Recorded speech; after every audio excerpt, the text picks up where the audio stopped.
Don't use calculator. ध्यान रखना, तुम्हें ले डूबेगा कैलकुलेटर। बहुत बड़ी गड़बड़ी, अकाउंट्स में कॉन्सेप्ट आते हुए भी बच्चे कर देते हैं, नंबर कट जाते हैं। आपको अपना एक साथी बनाना पड़ेगा। एक पेन ऐसा सेलेक्ट करना पड़ेगा जिससे तुम पूरे साल लिखोगे। किसी किसी की अप्रोच ये होती है, भाई लॉन्ग आंसर याद कर लो यार, एमसीक्यू उसमें ही कवर अप हो जाते हैं। अबे एमसीक्यू की एनालिटिकल अप्रोच होती है। कुछ बच्चे होते हैं थोड़े सीरियस होते हैं, 12th क्लास में आए हैं, बिल्कुल नए नए, बिल्कुल ताजा देसी घी के कसम खा के आए हैं। 12th क्लास में वो गलतियां नहीं करेंगे जो 10वीं 11वीं में करी थी। किसी लप्पू लपूतड़े की तरह क्लास 12th को स्टार्ट करना चाहते हो तो इस वीडियो को अभी स्किप करो, बिल्कुल मत देखना आगे। लेकिन तुम्हारे अंदर वो आग है जो अपने आप को मजबूत बनाती है। मां बाप का पैसा तुम्हारे लिए मैटर करता है, तुम्हारे सपने हैं।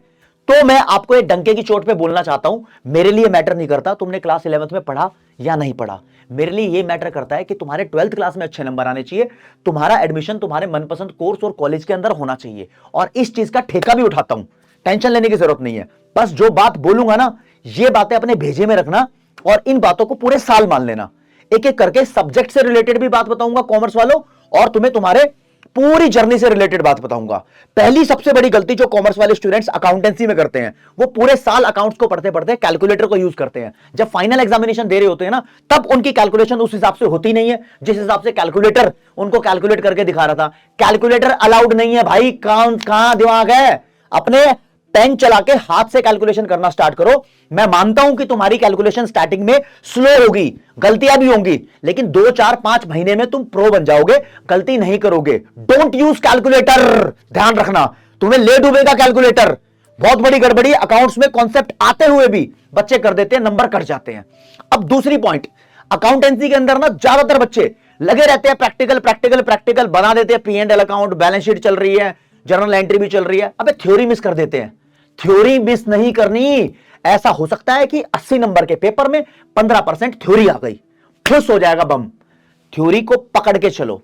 तीसरी बात ध्यान रखना, ये बिजनेस स्टडीज की थ्योरी हो, चाहे इंग्लिश के लॉन्ग आंसर क्वेश्चन हो, चाहे इको या अकाउंट्स, ये पेपर के टाइम पर जाकर बहुत सारे बच्चे पढ़ रहे होते हैं और वहां जाकर एवरेज आंसर लिख कर आते हैं और उनके नंबर पूरे नहीं मिलते। फिर कहते हैं जी मेरे 100 में से 60 नंबर आए हैं, 65 नंबर आए हैं, लेकिन मेरे को नॉलेज तो बहुत धुआंधार है। अबे तेरी नॉलेज मैटर नहीं करती, मैटर ये करता है कि तूने अपनी आंसर शीट में लिखा क्या है। और ये रातों रात एकदम से नया नहीं हो जाएगा कि तू रात को सोच के बैठेगा और सुबह एकदम परफेक्ट लिख देगा। ऐसा नहीं होता, पूरे साल की मेहनत होती है। डेली अपने ऐसे करके अपने भेजे के अंदर बात घुसाओ और अपने आप को यह प्रॉमिस कर दो कि मैं डेली एक आंसर राइटिंग प्रैक्टिस करूंगा, चाहे वो बिजनेस स्टडीज का हो, इकोनॉमिक्स का हो, इंग्लिश का हो, अकाउंट्स का हो। राइटिंग में प्रैक्टिस करनी है और इसके साथ साथ आपको अपना एक साथी बनाना पड़ेगा। एक पेन ऐसा सेलेक्ट करना पड़ेगा जिससे तुम पूरे साल लिखोगे। उसका रिफिल खत्म हो जाएगा तो रिफिल नया परचेज कर लेना। पेन टूट गया तो वही वाला पेन परचेज कर लेना। किसी लप्पू पेन से नहीं लिखना, जो पेन तुम चूज कर रहे हो उससे लिखते जाओ लिखते जाओ लिखते जाओ। होगा क्या, पेपर के अंदर फ्लो मेंटेन रहेगा। नहीं भाई किसी से भी पेन मांग लिया और कभी स्पीड चल रही है कभी स्पीड नहीं चल रही है। तुम्हें भी पता है काफी सारे पेन ऐसे होते हैं जिसको लिखने में प्रॉब्लम हो जाती है। तो एक ही पेन से लिखो, उसमें स्मूथ बन जाओ, उसमें ही स्पीड बढ़ा लो, आपको पेपर अटेम्प्ट करने में प्रॉब्लम नहीं होगी। और एक है सबसे खतरनाक सक्सेस रूट, आपको ओवरऑल बताता हूं। तुम्हारी 12th क्लास को लेकर बहुत बहुत ज्यादा चिंता में हूं और हमेशा रहता भी हूं, और बच्चे रिजल्ट में मचाते भी इसलिए हैं क्योंकि उनको बताता हूं। तो दोस्तों तुम्हें भी बता रहा हूं ये 4 चीजें। कैलकुलेटर मत यूज करना, हाथ से कैलकुलेशन, थ्योरी पे भी फोकस करना प्रैक्टिकल के साथ साथ। बेस्ट साथी अपना बेस्ट पेन बना लो। कोई भी पेन हो सकता है, 2 रुपए वाला, 5 रुपए वाला, 10 रुपए वाला, ये मैटर नहीं करता, आप बनाओ अपना साथी। अब एक अंदर की बात, ये सक्सेस रूट सबसे खतरनाक चीज है, ये किसी को पता ही नहीं होता। ये बताने से पहले आपको बताता हूं, क्लास 12th वाले बच्चों के लिए हम स्पेशली डेडिकेटेड बैच लेकर आते हैं। और दोस्तों आप लोगों के लिए रेडी है परिश्रम बैच। आप पीडब्ल्यू की वेबसाइट पे जाओगे तो वहां पर सर्च करोगे परिश्रम, ब्रैकेट में कौटिल्य लिख देना, तो आपको ऐसे दिखाई देगा। मैंने सर्च कर लिया तो परिश्रम क्लास 12th कॉमर्स ब्रैकेट में कौटिल्य लिखा हुआ है। ये प्रो वाला वर्जन है और आगे 2.0 वर्जन भी आपको मिल रहा है यहां पर। नॉर्मली आप बैच को सब्सक्राइब कर सकते हो अगर हमसे पढ़ना चाहते हो, वरना ऐसा भी जरूरी नहीं है, मैं फोर्स नहीं कर रहा हूं तो मैं हमसे पढ़ना है, बस मैं ये बताना चाहता हूं कि ये बातें मान लेना। ठीक है जी, आगे सक्सेस रूट की कहानी कहते हैं। भाई साहब जिस बंदे ने ये सक्सेस रूट क्रैक किया उसके नंबर आए, जिसने नहीं क्रैक किया वो डूब गया। आउटपुट देखो क्या होता है। चाहे तुम 10th class, 11th class, 12th class, किसी भी क्लास के अंदर हो, चाहे तुम सीए की तैयारी कर रहे हो, आप जब भी क्लास लेते हो, चाहे मुझसे ले रहे हो, चाहे ऑनलाइन या ऑफलाइन किसी भी दूसरे टीचर से ले रहे हो, ये हमेशा वैलिड रहेगा। आप पहले कॉन्सेप्ट को शांति से ढंग से अंडरस्टैंड करो, उसके साथ साथ या उसके बाद आप चीजों को कॉपी करो, स्पेशली की पॉइंट्स जरूर कॉपी करना, क्योंकि हर चीज कॉपी करना पॉसिबल नहीं होता। बहुत सारी चीजें जो टीचर के द्वारा प्रोवाइड किए गए नोट्स हैं उसमें लिखी होती है, तो नोट्स तो सबके सब दे रहे हैं आजकल, कोई दिक्कत वाली बात नहीं है। इसके बाद आप उस पर्टिकुलर टॉपिक या चैप्टर से रिलेटेड कॉन्सेप्ट्स को प्रैक्टिस करो। जो क्वेश्चंस दिए गए होते हैं, एमसीक्यू क्वेश्चन को अवॉइड मत करना। किसी किसी की अप्रोच ये होती है, भाई लॉन्ग आंसर याद कर लो यार, एमसीक्यू उसमें ही कवर अप हो जाते हैं। अबे एमसीक्यू की एनालिटिकल अप्रोच होती है, एमसीक्यू कई बार ऐसी भाषा बदल के आ जाते हैं, बच्चा फंस जाता है। एमसीक्यू करने हैं और हर तरीके के क्वेश्चन प्रैक्टिस करने हैं, और दोस्तों रिवाइज भी करना है। रिवाइज करने में अगर आपकी किचकिच मचती हो कि बहुत देर लगती है रिवाइज करने में, गो फॉर वन शॉट से आप रिवाइज कर सकते हो। उसके बाद आपको टेस्ट लगाने हैं। जिसने टेस्ट नहीं लगाए उसने ये चेक नहीं किया कि वो कितना पानी में है, तो खुद को चेक करना जरूरी है कि तुम्हारा लेवल क्या है इस कंपटीशन के अंदर। टेस्ट जहां से तुम पढ़ रहे हो वहां से टेस्ट है। हम पढ़ाते हैं परिश्रम 2.0 में, हर संडे वीकली टेस्ट लेते रहते हैं, 2-2 सब्जेक्ट के। बच्चे को पता लगता रहता है, उसकी परफॉर्मेंस होती है। इवन लाइव क्लास के अंदर हम आके आपको पोल कराते हैं, उसके अंदर बहुत सारे बच्चों का ऑल ओवर इंडिया आपको कंपटीशन पता लगता है कि आप कहां स्टैंड करते हो। लाइव क्लास के अंदर पोल होता है, राइट।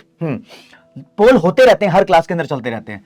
फिर दोस्तों टेस्ट दोगे, जो भी तुमने मिस्टेक्स कर रखी हैं उससे सीखो, अपनी मिस्टेक्स से सीखो, उस टॉपिक को रिवाइज करो, और फिर उसके बाद जाकर तुम कहीं फाइनल एग्जाम देने जाओगे। फाइनल एग्जाम से पहले जो तुम्हारी रिवीजन होती है वो वन शॉट रिवीजन भी हो सकती है और तुम्हारे नोट्स की रिवीजन भी हो सकती है। तो रिवीजन कम से कम 2 से 3 बार करनी है। और रिवीजन का ये तरीका नहीं है कि भाई जब पेपर आ रहे हैं तब पूरे सिलेबस को रिवाइज कर लूंगा, पहले कुछ रिवाइज किया ही नहीं। ये गलत तरीका है, इसे कहते हैं आम रिवीजन, गंदी रिवीजन। अच्छी रिवीजन है क्यूमुलेटिव रिवीजन। क्यूमुलेटिव रिवीजन का मतलब ये होता है कि आप हाथ के हाथ रिवाइज करते हुए चलो। एक चैप्टर खत्म हुआ, उसको रिवाइज किया, फिर दूसरा चैप्टर खत्म हुआ तो दूसरे चैप्टर को भी रिवाइज किया और पहले को भी। तीसरा चैप्टर खत्म हुआ तो तीसरे दूसरे पहले को रिवाइज किया। अब इसमें है ना, पहले चैप्टर को आप 2-3 बार रिवाइज कर चुके हो, तो अब ये पहले 1 घंटे में रिवाइज होता था, दूसरी बार में आधे घंटे में, तीसरी बार में 10 मिनट में। तुम ऐसे देखोगे तुम्हें लगेगा पढ़ने की जरूरत नहीं यार, मुझे पहले से आता है। लेकिन पूरा सिलेबस खत्म करके तुम रिवाइज करने गए हो तो इट्स लाइक कि तुम दोबारा से सिलेबस कर रहे हो। व्हाई डू दोबारा से सिलेबस है? वो अप्रोच ही गलत है। अब इंडिया के अंदर क्या है, इंडिया क्या पूरे वर्ल्ड के अंदर बेसिकली होता है, बहुत सारे बच्चे होते हैं क्लास देखते हैं और सीधा पेपर देने चले जाते हैं। ये रिस्की बच्चे हैं, इनको नहीं पता ये पास होंगे या फेल होंगे। हो जाते होंगे पास, लेकिन रिस्की बच्चे हैं, इनके टारगेट्स, इनके सपने कहां मैच हो रहे हैं इन्हें खुद नहीं पता। कुछ बच्चे हैं भाई कुछ कॉपी भी करते हैं, किसी किसी सब्जेक्ट का कॉपी करेंगे, किसी किसी का नहीं करेंगे, जिसका नहीं करेंगे वहां फंसते हैं, इसके बाद पेपर देने चले जाते हैं। कुछ बच्चे होते हैं थोड़े सीरियस होते हैं, 12th क्लास में आए हैं, बिल्कुल नए नए, बिल्कुल ताजा देसी घी के, कसम खा के आए हैं 12th क्लास में वो गलतियां नहीं करेंगे जो 10वीं 11वीं में करी थी। और 2-3 महीने तक उनका सुरूर मस्त चलता है, वो यहां तक पहुंच जाते हैं, चैप्टर्स कर रहे हैं, प्रैक्टिस कर रहे हैं, रिवाइज कर रहे हैं, बस फिर फुस हो जाते हैं। उसके बाद वो कोई टेस्ट वेस्ट नहीं देते, गलतियों से सीखते नहीं है। तो भाई पूरा प्रोसेस अपनाओगे तो ये बच्चे हैं जो 90% प्लस, 95%, 100% मार्क्स लाते हैं। अब यहां से यहां देने चला गया, पता नहीं 33 आएंगे नहीं आएंगे। ये बच्चे एवरेज भी कहलाते हैं, 50 नंबर 40 नंबर लाने वाले बच्चे। जितने तुम स्टेप क्रॉस करते जाओगे उतने मार्क्स लाने की पॉसिबिलिटी तुम्हारी बढ़ती जाएगी। सक्सेस रूट को अपनी जिंदगी में बिताना, और भाई एक बार इवेल्युएट कर लेना तुम्हारा सबसे वीक सब्जेक्ट कौन सा है। वीक सब्जेक्ट पे आपको टाइम ज्यादा देना चाहिए, और जो स्ट्रॉन्ग सब्जेक्ट है उसको तुम साथ के साथ लेते हुए चलो। ऐसा नहीं है स्ट्रॉन्ग सब्जेक्ट को तुमने स्किप कर दिया, और यह भी सबसे बड़ी गलती है। अगर तुम्हें लगता है कि तुम्हारी थ्योरी स्ट्रॉन्ग है तो तुम थ्योरेटिकल सब्जेक्ट को उठा के सिर्फ थ्योरी करे जा रहे हो, यह भी गलत है। प्रैक्टिकल स्ट्रॉन्ग है और तुम सिर्फ प्रैक्टिकल कर रहे हो, यह भी गलत है। You have to make balance between these things. Comment section खाली है, कुछ कहना चाहते हो कह देना। बाकी मैं पढ़ा रहा हूं, मैं यहां पर गाइडेंस दे रहा हूं, पूरी कॉमर्स वाले की टीम आपके साथ है। बने रहो, 12वीं में भी मचाएंगे, उसके बाद सीयूईटी में भी मचाएंगे। सीए करना चाहता है बच्चा, सीए का प्लेटफॉर्म है। सीएस करना चाहता है बच्चा, सीएस का प्लेटफॉर्म है। एसीसीए करना चाहता है बच्चा, एसीसीए का प्लेटफॉर्म है। आईपी मैट करना चाहते हो वो भी करा देंगे, डिजाइन में जाना चाहते हो वो भी करा देंगे। लेकिन डिफरेंट सेगमेंट्स पीडब्ल्यू के हैं, लेकिन अपने लेवल में बताऊं तो दोस्तों जो तुम्हारे लिए कर पाया, जो बन पाया, पूरी पावर के साथ कराऊंगा। हल्का कुछ नहीं कराऊंगा, सब हैवी कराऊंगा। थैंक यू सो मच दोस्तों।